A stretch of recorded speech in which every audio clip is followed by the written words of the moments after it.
Hi friend, কেমন আছো তোমরা? আশা করি ভালো আছো। আমিও খুব ভালো আছি।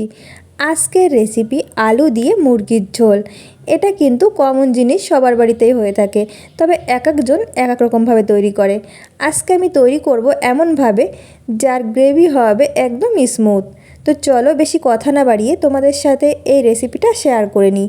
আর যারা আমার চ্যানেলে নতুন আছো তাদেরকে অনুরোধ করছি এই চ্যানেলটিকে সাবস্ক্রাইব করার জন্য। আমি এখানে নিয়েছি 500 গ্রাম চিকেন, ভালো করে পরিষ্কার করে ধুয়ে নিয়েছি। দিয়ে দিচ্ছি লবণ, হলুদ গুঁড়ো, হাফ চা চামচ লঙ্কা গুঁড়ো, দিয়ে দেব 1 চা চামচ আদা রসুন বাটা। আমি হাতেই বেটে নিয়েছি একদম স্মুথভাবে। দিয়ে দেব 1 চা চামচ সর্ষের তেল। এখন আমি চিকেনের গায়ে ভালো করে লাগিয়ে নেব। আর আমি এটা ম্যারিনেট করে রেখে দেবো আধা ঘন্টার জন্য। তোমরা চাইলে তার বেশিও রাখতে পারো। আর এটা ম্যারিনেট হতে হতে আমি কিছু মশলা তৈরি করে নেব। আমি একটা মিক্সিং জার নিয়েছি, তাতে দিয়ে দিচ্ছি একটা ছোট সাইজের টমেটো আর একটা ছোট সাইজের পেঁয়াজ। দিয়ে আমি এটা একদম স্মুথভাবে ব্লেন্ড করে এক সাইডে রেখে দেব। চলে এসেছি চুলাতে, একটা কড়াই গরম করে তাতে দিয়ে দিচ্ছি 1 টুকরো দারচিনি, 3টে ছোট এলাচ, একটু ভেজে নেব। তারপর দিয়ে দিচ্ছি হাফ চা চামচ জিরে। আমি ভালো করে এটা নেড়ে চেড়ে একটু ভেজে নেব। আমি ভেজে নিয়েছি। এখন আমি এটা নামিয়ে গুঁড়ো করে নেব। তারপর চলে যাব মেন রান্নাতে। আমি কড়াইতে দিয়েছি সর্ষের তেল, আমি একটু বেশিই দিয়েছি, তোমরা চাইলে কম করে নিতে পারো। এখন লবণ হলুদ লাগানো আলু আমি দিয়ে দিচ্ছি। মাঝারি সাইজের 2টো আলু আমি মাঝখান থেকে কেটে নিয়েছি। এখন আমি এগুলো নেড়ে চেড়ে একটু ভেজে নেব। আলু আমি ভেজে নিয়েছি, এখন আমি তুলে নিচ্ছি। ওই তেলের মধ্যে দিয়ে দেব একটা গোটা শুকনো লঙ্কা, দিয়ে দেব 2টো ছোট সাইজের তেজপাতা আর গোটা গরম মশলা, লবঙ্গ, এলাচ আর দারচিনি। দিয়ে দিচ্ছি সামান্য পরিমাণে গোটা জিরে। একটু ভেজে নেব। মশলা থেকে যখন সুন্দর গন্ধ আসবে তখন আমি দিয়ে দেব ছোট সাইজের একটা পেঁয়াজ কুচি। পেঁয়াজও আমি নেড়ে চেড়ে ব্রাউন কালার করে ভেজে নেব। পেঁয়াজ আমি হালকা ব্রাউন কালার করে ভেজে নিয়েছি।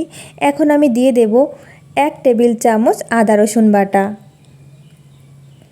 আর দিয়ে দেব আগে থেকে ব্লেন্ড করা পেঁয়াজ আর টমেটো বাটা। আমি কিন্তু স্মুথভাবে এটা ব্লেন্ডারে ব্লেন্ড করে নিয়েছিলাম। দিয়ে দিচ্ছি স্বাদ মতো লবণ। এর আগে কিন্তু আমি চিকেনে লবণ দিয়ে ম্যারিনেট করে রেখেছিলাম, সেটা মাথায় রেখেই কিন্তু লবণটা দিয়ে দেবে। দিয়ে দিলাম হলুদ গুঁড়ো, 1 চা চামচ লঙ্কা গুঁড়ো আর 1 চা চামচ জিরে গুঁড়ো।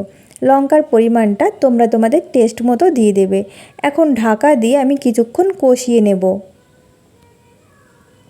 মশলা আমি খুব সুন্দরভাবে কষিয়ে নিয়েছি। আমি এর মধ্যে বেশ কয়েকবার নেড়েও দিয়েছিলাম আর সামান্য পরিমাণ জল দিয়ে দিয়েছিলাম, যাতে মশলাটা নিচে থেকে লেগে না যায়। এখন দিয়ে দিচ্ছি ম্যারিনেট করে রাখা চিকেন। ভালো করে মশলার সাথে মিশিয়ে নেব। আর আমি কিছুক্ষণ ঢাকা দিয়ে কষিয়ে নেব।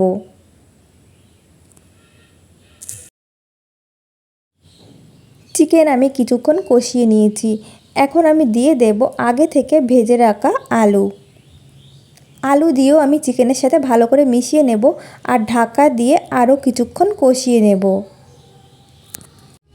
চিকেন আলু খুব সুন্দরভাবে কষানো হয়ে গেছে। এখন আমি দিয়ে দেব গরম জল। যতটা গ্রেভি রাখবে সেই পরিমাণ বুঝেই জল দেবে, আর অবশ্যই গরম জল দেবে। গরম জল দিলে কিন্তু এর টেস্টটাই পাল্টে যাবে, খেতে ভালো লাগবে। দেখো আমি জল দিয়ে দিচ্ছি আমার পরিমাণ মতো। আর আমি এটা ঢাকা দিয়ে মিডিয়াম ফ্লেমে রেখে চিকেন আলুটাকে সিদ্ধ করে নেব।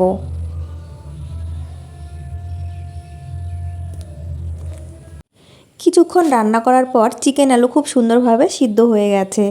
এখন আমি দিয়ে দেব আগে থেকে যে শুকনো মশলা আমি গুঁড়ো করে নিয়েছিলাম, সেই শুকনো মশলা দিয়ে আমি ভালো করে মিশিয়ে নেব।